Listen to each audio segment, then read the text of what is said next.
Hi, ಎಲ್ಲರೂ ಹೇಗಿದ್ದೀರಾ? I hope ನೀವೆಲ್ಲರೂ ಚೆನ್ನಾಗಿದ್ದೀರಾ ಅಂತ. ನಾನಿವತ್ತು ಕನಕಪುರದಿಂದ ಮಂಡ್ಯಗೆ ಹೋಗ್ತಿದ್ದೀನಿ. ಯಾಕೆಂದರೆ ನಾನು ವಿಲೇಜ್ ಅಕೌಂಟ್ ಎಕ್ಸಾಮ್ ಅಪ್ಲೈ ಮಾಡಿದ್ದೆ.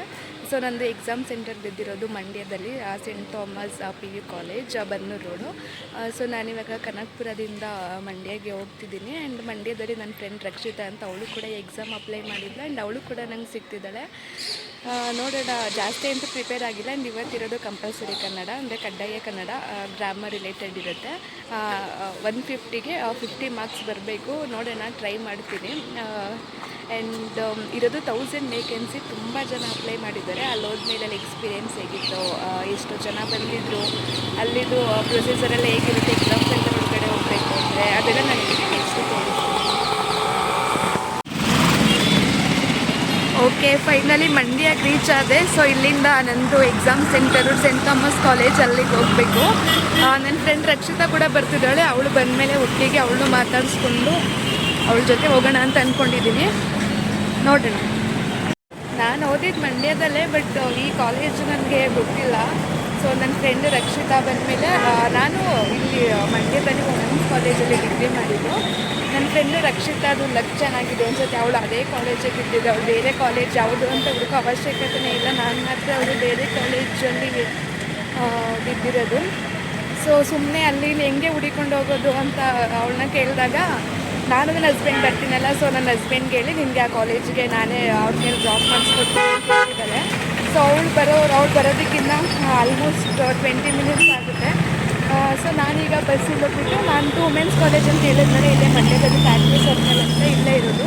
ಸೊ ನಾನಿವಾಗ ಆ ಕಾಲೇಜ್ ಹತ್ರ ಬರೋವರೆಗೂ ಅಲ್ಲಿ ಸ್ವಲ್ಪ ಕುತ್ಕೊಂಡು ಇನ್ನೊಂದು ಸ್ವಲ್ಪ ಓದ್ಕೊಳ್ಳೋದೆಲ್ಲ ಇದೆ. ಸೊ ನೋಡ್ಕೊಂಡು ಅವ್ರು ಬಂದಮೇಲೆ ಅವ್ರ ಹಸ್ಬೆಂಡ್ ಕೈಲಿ ನಂದು ಯಾವುದು ಎಕ್ಸಾಮ್ ಸೆಂಟರ್ ಇದೆ ಅಲ್ಲಿ ಡ್ರಾಪ್ ಮಾಡಿಸ್ಕೊಳ್ಳೋಣ ಅಂತ, ಈ ಥರ ಇರೋದು ಪ್ಲ್ಯಾನು.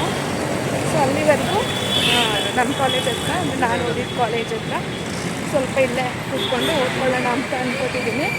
ಅವಳು ಬಂದಮೇಲೆ ನೆಕ್ಸ್ಟ್ ಪ್ಲ್ಯಾನ್ ಏನಿದೆ ಅದನ್ನು ಕಂಟಿನ್ಯೂ ಮಾಡ್ತೀನಿ. ಅವಳು ಬಂದಮೇಲೆ ಅವಳನ್ನು ಸಹ ತೋರಿಸ್ತೀನಿ. ಮಹಿಳಾ ಸರ್ಕಾರಿ ಕಾಲೇಜು, ವುಮೆನ್ಸ್ ಕಾಲೇಜ್, ಮಂಡ್ಯ.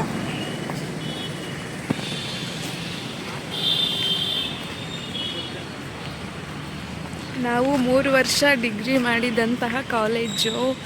ತುಂಬ ಮೆಮೊರೀಸ್ ಇದೆ. ಹೆಂಗೆ ಕಳೀತು 3 ವರ್ಷ ಅಂತಲೇ ಗೊತ್ತಿಲ್ಲ. ಏನಾದರೂ ಫಂಕ್ಷನ್ಸ್ ಎಲ್ಲ ಮಾಡಬೇಕಿದ್ರೆ ಇದು ಸ್ಟೇಜು ನಮ್ಮ ಕಾಲೇಜ್ದು. ಇಲ್ಲೇ ಫಂಕ್ಷನ್ ಎಲ್ಲ ಮಾಡ್ತಾಯಿದ್ದಿದ್ದು. ಆ್ಯಂಡ್ ನಾವು ಅಲ್ಲಿ ಈ ಸ್ಟೆಪ್ಸಲ್ಲಿ ತುಂಬ ಜನ ಸ್ಟೂಡೆಂಟ್ಸ್ ಇದ್ದಾರೆ. ಇಲ್ಲೆಲ್ಲ ಹುಡುಗಿರೇನೆ. ಈ ಜಾಗ ಎಲ್ಲ ಸಾಕಾಗಲ್ಲ. ಎಲ್ಲೆಲ್ಲೆಲ್ಲೆಲ್ಲನೋ ನಿಂತ್ಕೊಂಡೆಲ್ಲ ನಾವು ಫಂಕ್ಷನ್ನ ನೋಡ್ತಾ ಇದ್ದಿದ್ದು ಎಲ್ಲ ನೆನಪಾಗುತ್ತೆ. ಸೊ ಅವಳು ಬರೋವರೆಗೂ ನಾನು ಇಲ್ಲೇ ಕೂತ್ಕೊಂಡು ಸ್ವಲ್ಪ ಟೈಮ್ ಸ್ಪೆಂಡ್ ಮಾಡ್ಕೋತೀನಿ, ಮೀನ್ಸ್ ಓದ್ಕೋತೀನಿ. ಅವಳು ಬಂದಮೇಲೆ ನಂದು ಯಾವ್ದು ಎಕ್ಸಾಮ್ ಸೆಂಟರ್ ಇದೆ ಅಲ್ಲಿಗೆ ಹೋಗಬೇಕು. ಆ ಎಕ್ಸಾಮ್ ಇರೋದು 10:30, ಬಟ್ ಹಾಫ್ ಆನ್ ಅವರ್ ಮುಂಚೆನೇ ನಾವು ಅಲ್ಲಿ ಇರಬೇಕು. ಸೊ ಬೇಗನೆ ಅವ್ರು ಬಂದ ತಕ್ಷಣ ಬೇಗನೆ ನಾನು ಕೂಡ ಹೋಗ್ತೀನಿ. ಇವಾಗ ಫಂಕ್ಷನ್ಸ್ ಎಲ್ಲ ಮಾಡೋಕ್ಕೆ ಆಡಿಟೋರಿಯಂ ಎಲ್ಲ ಕಟ್ಸಿದ್ದಾರೆ. ಬಟ್ ನಾವು ಓದುವಾಗ ಅದನ್ನು ಕನ್ಸ್ಟ್ರಕ್ಷನ್ ಆಗ್ತಿತ್ತು. ಸೊ ನಾವೆಲ್ಲ ಓದುವಾಗ ಇದೇ ಸ್ಟೇಜಲ್ಲಿ ಯಾವುದೇ ಫಂಕ್ಷನ್ ಆಗಲಿ, ಏನೇ ಪ್ರೋಗ್ರಾಮ್ ಇರಲಿ ಇದೇ ಸ್ಟೇಜಲ್ಲಿ ಮಾಡ್ತಾ ಇದ್ದಿದ್ದು. ತುಂಬ ಎಲ್ಲನೂ ನೆನಪಾಗ್ತಿದೆ ನನಗೆ. ಆ್ಯಕ್ಚುಲಿ ಇಲ್ಲಿ ಕುತ್ಕೊಂಡಿರ್ಬೇಕಿದ್ರೆ ಎಲ್ರಿಗೂ ಹಂಗೆ, ನಾನಂತ ಅಲ್ಲ, ಎಲ್ರಿಗೂ ಅವ್ರು ಓದಿರೋವಂಥ ಕಾಲೇಜು ಅದೆಲ್ಲ, ಅಲ್ಲಿಗೆಲ್ಲ ಹೋದ್ರು ಆಬ್ವಿಯಸ್ಲಿ ಎಲ್ಲನೂ ನೆನಪಾಗುತ್ತೆ. ಆ್ಯಂಡ್ ಅದೇ ಕಾಲೇಜಲ್ಲಿ ನಾವು ಹಿಂಗೆ ಒಂದು ಕಾಂಪಿಟೇಟಿವ್ ಎಕ್ಸಾಮ್ ಎಲ್ಲ ಬರೆಯೋಕ್ಕೆ ಬಂದಿರೋದು. ಅದು ಕೂಡ ಅದನ್ನ ಒಂಥರ extra feeling special. And actually ಏನು ಗೊತ್ತಾ, ನಾನು ಬಸ್ಸಲ್ಲಿ ಬರುವಾಗೂ ಸೇಮ್ ಕನ್ನಡ, ಸಾಮಾನ್ಯ ಕನ್ನಡ ಬುಕ್ ಇದೆ. ಬುಕ್ ನಾನು ಬಸ್ಸಲ್ಲಿ ಬರುವಾಗೂ ಹಂಗೆ ಓದ್ಕೊಂಡೇ ಬರ್ತದೆ. ನನ್ನ ಪಕ್ಕದಲ್ಲಿ ಒಂದು ಹುಡುಗಿ ಇತ್ತು, ಮೇ ಬಿ ಪ್ರೈಮರಿ ಸ್ಕೂಲ್ ಅಂತ ಅನಿಸುತ್ತೆ. ನೀವು ಎಷ್ಟನೇ ಕ್ಲಾಸು, ನೀವು ದೊಡ್ಡವರಾಗಿದ್ದೀರಾ, ಇವಾಗ ನಾವು ಇದನ್ನೇ ಓದ್ತೀವಿ, ನೀವು ಇದನ್ನೇ ಓದ್ತಿದ್ದೀರಾ, ಕನ್ನಡ ವ್ಯಾಕರಣ ಗ್ರಾಮರ್ ಅಂತ. ಆಮೇಲೆ ಅವ್ರ ಅಮ್ಮನೂ ಸೇಮ್, ಏನು ಓದ್ತಿರೋದು ನೀವು ಅಂತ ಕೇಳ್ತಾಯಿದ್ರು. ಆಮೇಲೆ ನಾನು ಅವ್ರಿಗೆ ಹೇಳಿದೆ, ಅದೇ ಹಿಂಗೆ ವಿಲೇಜ್ ಅಕೌಂಟಿಂಗ್ ಬರೆಯೋಕ್ಕೆ ಹೋಗ್ತಿದ್ದೀನಿ, ಇವತ್ತು ಕಂಪಲ್ಸರಿ ಕನ್ನಡ ಇದೆ. ನಾವು ಚಿಕ್ಕ ವಯಸ್ಸಲ್ಲಿ ಓದಿರ್ತೀವಿ, ಇಲ್ಲ ಅಂತಲ್ಲ, ಬಟ್ ಅದು ಹಂಗೆ ನೆನಪಿರಲ್ಲ, ಮರ್ತೋಗ್ಬಿಟ್ಟಿರ್ತೀವಲ್ಲ. ಸೊ ಅವ್ರಿಗೆ ಅದನ್ನೇ ಹೇಳ್ತಿದ್ದೆ. ಅವರು ಆ ಥರನ ನನ್ನ ಮಗಳು ಅವಾಗಿಂದ ಇವಾಗ ನಾವು ಓದ್ತಿರೋದನ್ನೇ ಇವಾಗನೂ ಓದ್ತಿದ್ದಾರೆ, ಇದು ಎಷ್ಟೇ ಕ್ಲಾಸು ಅಂತ ನಾನು ತಲೆ ತಿಂತಾಯಿದ್ಲು ಅಂತ ಅವ್ರ ಅಮ್ಮ ಹೇಳ್ಬಿಟ್ಟು ನಗ್ತಾಯಿದ್ರು. ಅದು ಆಯ್ ರಕ್ಷಿ ಮೇಡಮ್, ಇವರೇ ರಕ್ಷಿತಾ. ನನಗಿಂತ ಪಾಪ ಇವಳಿಗೆ ಅರ್ಜೆಂಟು ಟೈಮ್ ಆಗಿಬಿಡುತ್ತೆ, ಬಾ ಅಂತ ಕರೀತಿದ್ದಾಳೆ. ಸೊ ಈಗ ಇವ್ರ ಹಸ್ಬೆಂಡ್ ಕೈಲಿ ಬಿಡಿಸ್ಕೊಂಡು ನಾನು ಸೆಂಟ್ ಥಾಮಸ್ ಕಾಲೇಜ್ ಹತ್ರ ನಾನು ಹೋಗ್ತೀನಿ. ಪೆನ್ ಕೊಡು. ಯಾವ ಪೆನ್ನು ಅಂತ ಅನ್ಸ್ಬೇಕು ಅನ್ಸುತ್ತೆ ಕಣೆ. ಇಟ್ಕೊಂಡಿರಲ್ಲ, ಏನಾದರೂ ಅನಿಸ್ಬೇಕು ಅಂತ ಹೇಳಿದ್ರೆ ಅನಿಸುವಂತೆ. ಗಮ್ಮು ಏನು ಕಂಪಲ್ಸರಿ ಏನಿಲ್ಲ, ಇಟ್ಕೋ, ಅಲ್ಲಿ ಯಾರಾದರೂ ಕೊಡ್ತಾರೆ. ಇದೆ ತಾನೇ ಆ್ಯಂಡ್ ಟಿಕೆಟು? ಹ್ಞೂ ಅದನ್ನೇ. ಪೆನ್ ಕೊಡು ಪೂಜೆ. ನನ್ನ ಪ್ರಕಾರ ಇದು ನಿನ್ನ ಬುಕ್ ನಂಗೆ ಕೊಡು, ನನ್ನ ಫೋನ್ ನೀನು ತಗೊಂಡೋಗಿರು. ನನ್ನ ಹಸ್ಬೆಂಡ್ ಈ ಬುಕ್ಕು ನನ್ನ ಫೋನಲ್ಲಿ ಓದ್ಕೊತಿರು. ನಿನ್ನ ಕಾಲೇಜ್ ಸಿಗೋವರೆಗೂ ಏನು ಮಾಡ್ತೀಯಾ? ಸೊ ರಕ್ಷಿತಾಗೆ ಆಲ್ ದ ಬೆಸ್ಟ್ ಅಂತ ಹೇಳಿ ಬಾಯ್ ಮಾಡಿಬಿಟ್ಟು ನಾನು ಅವ್ರ ಹಸ್ಬೆಂಡ್ ಜೊತೆ ನನ್ನ ಎಕ್ಸಾಮ್ ಸೆಂಟರ್ ಕಡೆ ಹೋಗೋದಕ್ಕೆ ಸ್ಟಾರ್ಟ್ ಮಾಡಿದೆ. ಸೊ ನಾವು ಓದಿದ್ದು ಕಾಲೇಜ್ ಅಂತ ಸೊ ಚೆನ್ನಾಗಿದ್ದೆಲ್ಲ. ಫೈನಲಿ ನನ್ನ ಎಕ್ಸಾಮ್ ಸೆಂಟರ್ಗೆ ನಾನು ಕೂಡ ರೀಚ್ ಆದೆ. ಇಲ್ಲಿಗೆ ಬರೋವರೆಗೂ ನನಗೇನು ಭಯನೇ ಇರಲಿಲ್ಲ. ಇಲ್ಲಿಗೆ ಬಂದಮೇಲೆ ಯಾಕೋ ಎಲ್ಲರನ್ನೂ ನೋಡುವಾಗ ಒಳಗಡೆನೇ ತುಂಬ ಭಯ. ನನಗೆ ಎಕ್ಸಾಮ್ ಸೆಂಟರ್ ಹತ್ರ ನಾನು ರೀಚ್ ಆದೆ. ಎಲ್ಲ ಒಳಗಡೆ ಹೋಗ್ತಿದ್ದಾರೆ. ರೂಲ್ಸ್ ಆ್ಯಂಡ್ ಪ್ರೊಸೀಜರ್ ಪ್ರಕಾರ ಇಯರಿಂಗ್ಸು, ಓಲೆ, ಚೈನ್ಸು ಯಾವುದೇ ಥರದ್ದು ಹಾಕ್ಬಾರ್ದು. ಮದುವೆ ಆಗಿರೋರಿಗೆ ಮಾಂಗಲ್ಯ ಚೈನ್ ಬಿಟ್ಟು ಆ ಥರ ಏನು ಜ್ಯುವೆಲ್ಸ್ ಅದು ಏನು ಹಾಕೋಬಾರ್ದು.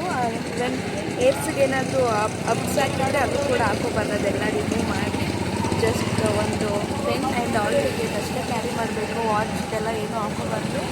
ಸೊ ಎಲ್ಲ ತೆಗೆದಿಟ್ಬಿಟ್ಟು ಇನ್ನೇನು ಒಳಗಡೆ ಹೋಗೋದಷ್ಟೇ. ಹೋಗಿ ಎಕ್ಸಾಮ್ ಎಲ್ಲ ಅಟೆಂಡ್ ಮಾಡಿ ಬಂದು ಹೇಗಿತ್ತು ಅಂತೆಲ್ಲ ಹೇಳ್ತೀನಿ.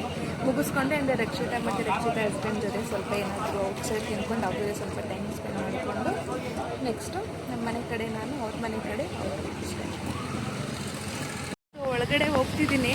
ಫೋನಲ್ಲೋ ಇಲ್ಲ ಫೋನ್ ಸ್ವಿಚ್ ಆಫ್ ಮಾಡಿ ಅವ್ರ ಕೈಲೇ ಕೊಟ್ಟೋಗ್ಬೇಕು. ಸೊ ಎಲ್ಲ ಎಕ್ಸಾಮ್ ಎಲ್ಲ ಮುಗಿಸ್ಕೊಂಡು ನಾನು ನಿಮಗೆ ಮತ್ತೆ ಸಿಗ್ತೀನಿ. ಬಾಯ್. ಓಕೆ, ಫೈನಲಿ ಎಕ್ಸಾಮ್ ಎಲ್ಲ ಮುಗೀತು. ನಂಗೆ ಗೊತ್ತಿರೋದು ಇತ್ತು, ಗೊತ್ತಿಲ್ಲದೆ ಇರೋದು ಇತ್ತು. ಸೊ ಇದು ಟಿಕ್ಕಿಂಗ್ ಆಗಿದ್ದರಿಂದ ತುಂಬ ಏನು ತಲೆ ಕೆಡಿಸ್ಕೊಳ್ಳೋಕೆ ಹೋಗಿಲ್ಲ. ಫಸ್ಟೆಲ್ಲ ನಂಗೆ ಗೊತ್ತಿರೋದೆಲ್ಲನೂ ನಾನು ಅಟೆಂಡ್ ಮಾಡಿದ್ದೆ. ನೆಕ್ಸ್ಟ್ ಗೊತ್ತಿಲ್ಲದೆ ಇರೋದೆಲ್ಲ ಗೆಸ್ಸಲ್ಲಿ ಹಾಕಿದ್ದೆ. ಮುಗೀತು. ಸ್ವಲ್ಪ ಗೊತ್ತಿತ್ತು, ಇನ್ನು ಸ್ವಲ್ಪ ಗೆಸ್ಸಲ್ಲಿ ಹಾಕಿರೋದು. ನೋಡೋಣ ಏನಾಗುತ್ತೆ ಅಂತ. ಸೊ ಫೈನಲಿ ಮುಗಿಸ್ಕೊಂಡು ಹೋಗ್ತಿದ್ದೀವಿ ಎಲ್ಲರೂ. ಆ್ಯಂಡ್ ರಕ್ಷಿತಾ ನನ್ನ ಪಿಕ್ ಮಾಡೋದಕ್ಕೆ ಬಂದರು. ರಕ್ಷಿತಾ ಹೆಂಗೆ ಮಾಡಿದೆ ರಕ್ಷಿತಾ? ಪರವಾಗಿಲ್ಲ. ನೀನು? ಹ್ಞೂ, ನಾನು ಪರವಾಗಿಲ್ಲ. ಏನು ಮಾಡಿದ್ಯಾ ನೋಡ್ತೀನಿ ಬರ್ತೀನಿ. ಇವತ್ತೇನು ರಾತ್ರಿ ಅವ್ರ ರಿಸಲ್ಟ್ ಬಿಡೋವರೆಗೂ ವೆಯ್ಟ್ ಮಾಡೋಂಗೆ ಇಲ್ಲ. ರಾತ್ರಿಗೆ ಅಲ್ಲೇ ಗೊತ್ತಾಗ್ಬಿಟ್ಟಿರುತ್ತೆ ಸೆಲ್ಫ್ ವ್ಯಾಲ್ಯೂಯೇಷನ್. ಆದಮೇಲೆ ನಾವು ಹೂವಳ್ಳಿ ರೆಸ್ಟೋರೆಂಟಿಗೆ ಬಂದಿದ್ದು. ನಾವು ಮಂಡ್ಯದಲ್ಲಿ ಹೋಗಿ ಓದ್ತಿರ್ಬೇಕಾದ್ರೆ ಯಾರದೇ ಬರ್ತಡೇ ಆದರೂ ಇದೇ ಹೂವಳ್ಳಿ ರೆಸ್ಟೋರೆಂಟು ಫುಲ್ ಫೇಮಸ್. ಇಲ್ಲಿಗೆ ಊಟಕ್ಕೆ ಬರ್ತಾ ಇದ್ದಿದ್ದು. ಇವತ್ತು ಎಷ್ಟೊಂದು ವರ್ಷ ಆದಮೇಲೆ ಆಫ್ಟರ್ ಲಾಂಗ್ ಟೈಮ್ ಎಗೇನ್ ಅದೇ ಹೋಟೆಲ್ಗೆ ಊಟ ಮಾಡೋಕ್ಕೆ ಬಂದಿದ್ದೀವಿ. ಸೊ ಒಳಗಡೆ ಹೋಗೋಣ. ಟೇಸ್ಟ್ ಅಂತ ಇದು ಸಖತ್ತಾಗಿರುತ್ತೆ. ನೀವು ಯಾರಾದರೂ ಮಂಡ್ಯ ಟು ಮೈಸೂರು ಹೋಗೋರಿದ್ರೆ ಇದು road side opposite boys college opposite ಇದೆ. ನೀವು ಒಂದ್ಸರಿ ವಿಸಿಟ್ ಮಾಡಿ. ಆ್ಯಂಡ್ ನಾವೀಗ ಒಳಗಡೆ ಹೋಗೋಣ. ಏನೇನು ತಿಂದ್ವಿ ಎಲ್ಲ ತೋರಿಸ್ತೀನಿ.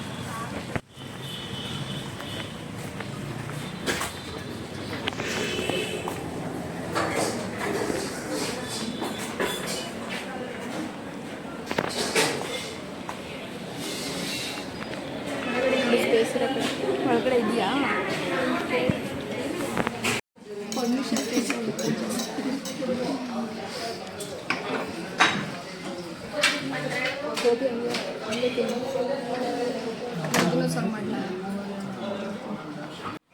ನಾವು chicken biryani, chicken Manchurian and tandoori chicken ಇಷ್ಟು ಆರ್ಡರ್ ಮಾಡಿದ್ವಿ.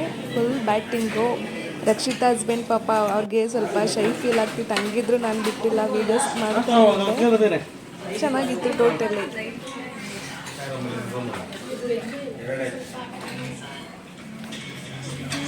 ರಕ್ಷಿ ಫುಲ್ ಶಾಪಿಂಗಾ? ಸ್ವಲ್ಪ.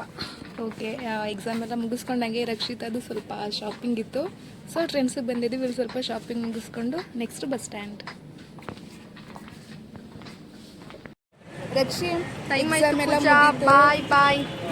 ಓಕೆ, ಎಕ್ಸಾಮ್ ಎಲ್ಲ ಮುಗೀತು. ರಕ್ಷಿತಾ ಮೀಟಿಂಗ್ ಮುಗೀತು. ಇದೇನು ಮನೆಗೆ ಹೋದ ತಕ್ಷಣ ರಿಸಲ್ಟ್ ಬರೋವರೆಗೂ ವೆಯ್ಟ್ ಮಾಡ್ಬೇಕಂತ ಏನಿಲ್ಲ. ಯೂಟ್ಯೂಬಲ್ಲಿ ಸೆಲ್ಫ್ ವ್ಯಾಲ್ಯೂಯೇಷನ್ ಮಾಡಿಕೊಂಡು ಪಾಸ್ ಆಗ್ತೀವ ಫೇಲ್ ಆಗ್ತೀವ ರಾತ್ರಿಗೆಲ್ಲ ಗೊತ್ತಾಗ್ಬಿಡುತ್ತೆ. ಸೊ ಇದಾಗಿತ್ತು ಇವತ್ತಿನ ವಿಡಿಯೋ. ನೆಕ್ಸ್ಟ್ ವಿಡಿಯೋದಲ್ಲಿ ನಾನು ನಿಮಗೆ ಸಿಗ್ತೀನಿ. ಎಲ್ರಿಗೂ boy and love you all.